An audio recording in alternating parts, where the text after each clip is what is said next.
అనర్హత గురించి మాట్లాడే నైతిక హక్కు బీఆర్ఎస్ కి లేదని ఎమ్మెల్యే దానం నాగేందర్ అన్నారు. ఫిరాయింపులకు శ్రీకారం చుట్టిందే కేసీఆర్ అని, బీఆర్ఎస్ వాళ్లు మాకు రూల్స్ చెప్తారా అని ప్రశ్నించారు. అనర్హతకి సంబంధించి ఎక్కడ మాట్లాడాలో అక్కడే మాట్లాడతా అంటున్న దానం నాగేందర్ తో మా ప్రతినిధి సిద్ధార్థ్ ఫేస్ టు ఫేస్. తెలంగాణలో ఒక హాట్ టాపిక్ గా మారింది. ఇదే అంశంపై మనతో మాట్లాడడానికి దానం నాగేందర్ ఉన్నారు, ఆయనతో మాట్లాడతాం. సార్, ఈ అనర్హత వేటుకు సంబంధించి కోర్టు కొన్ని డైరెక్షన్ మీద మేము మాట్లాడడానికి అర్హత లేదు, వాళ్ళకు పోవాల్సిన అవసరం ఉంటే బీఆర్ఎస్ పార్టీ పోయింది. బీఆర్ఎస్ పార్టీకి నైతిక హక్కు లేదు అనర్హత గురించి మాట్లాడేది. వాళ్ళు మొదలుపెట్టినటువంటి వాళ్ళే శ్రీకారం చుట్టారు కదా, కాబట్టి ఇది లేదు. తర్వాత ఈరోజు ఏం చెప్తున్నారు, అరకపుడి గాంధీకి పిఎస్సి చైర్మన్ ఎందుకు ఇచ్చారు అంటున్నారు. మీరు ఇచ్చారు, అప్పుడు మీరు ఎందుకు ఇచ్చారు అక్బరుద్దీన్ ఓవైసీకి? అప్పుడు ఎందుకు ఆపోజిషన్ పార్టీకి ఎందుకు వేయలేదు? డిప్యూటీ స్పీకర్ ఆపోజిషన్కి ఇవ్వాలని రూల్ ఉంది కదా, అప్పుడు ఎందుకు వేయలేదు మీరు? ఇప్పుడు మాకు రూల్ చెప్తారా? కాబట్టి మీరు నైతిక హక్కు లేదు. కోర్టు ఇచ్చిన డైరెక్షన్ మేమేం తప్పు పడతలేము. దాన్ని అప్రోప్రియేట్ టైంలో ఏమేమి మన స్పీకర్ గారి నిర్ణయం తర్వాత, మేము సెక్రటరీ గారి నిర్ణయం తర్వాత అప్పుడు మా నిర్ణయం చెప్తాం. సార్, మీకు వ్యతిరేకంగా కోర్టు ఏం చెప్పినప్పటికీ దాన్ని బీఆర్ఎస్ పార్టీకి సంబంధించినటువంటి నాయకులు హర్షిస్తున్నారు, స్వాగతిస్తున్నారు. అసలు కొత్తగా ఇక్కడ మొత్తం డిస్క్వాలిఫై అవుతారు, ఉప ఎన్నికలు రాబోతున్నాయని ఆనందం పొందుతున్నారు. పొందనివ్వండి, తప్పేం లేదు.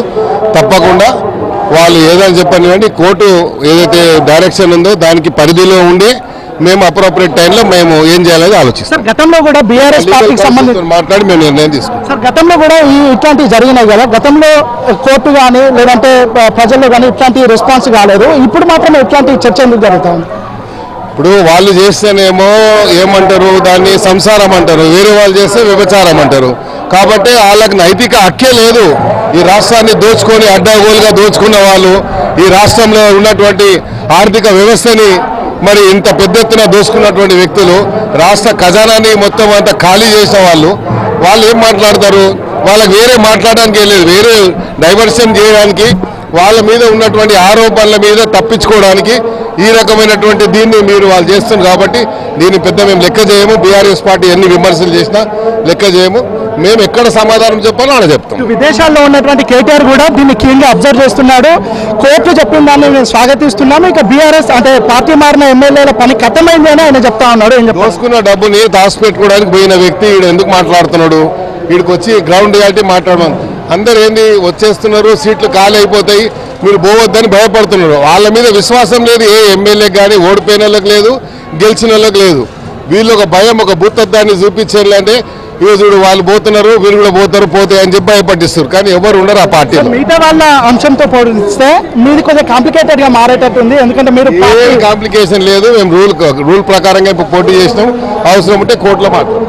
ఇది మొత్తానికైతే గతంలో చేస్తే సంసారం, ఇప్పుడు చేస్తే వ్యభిచారమా అన్నట్టు దానం నాగేందర్ చెప్తా ఉన్నాడు. స్పీకర్ ఏ నిర్ణయం తీసుకున్నా, కోర్టు ఎలాంటి నిర్ణయం తీసుకున్నా తాము శిరసా వహిస్తామని దానం నాగేందర్ చెప్తా ఉన్నాడు. ఇక ఈ అంశంపై గతంలో పార్టీలు మారే కల్చర్ అయితే ఉండే, ఇక ఇప్పుడు కేసీఆర్ మీద విశ్వాసం పోయి ఆ పార్టీ మీద నమ్మకం పోయినందుకే ఆ పార్టీ నుంచి పార్టీ మారుతున్నటువంటి సిచ్యువేషన్ ఉంది. ఇక ఈ అంశంలో ఎలాంటి లీగల్ ఫైట్ అయినా చేయడానికి తాను సిద్ధంగా ఉన్నాను. కోర్టు ఎలాంటి డైరెక్షన్ ఇచ్చినా అల్టిమేట్గా స్పీకర్ ఏ నిర్ణయం తీసుకున్నా ఆ నిర్ణయానికి నేను కట్టుబడి ఉంటానని దానం నాగేందర్ చెప్తా ఉన్నారు. వీడియో జర్నలిస్ట్ రాజుతో సిద్ధార్థ, ఏబిఎన్ ఆంధ్రజ్యోతి, హైదరాబాద్.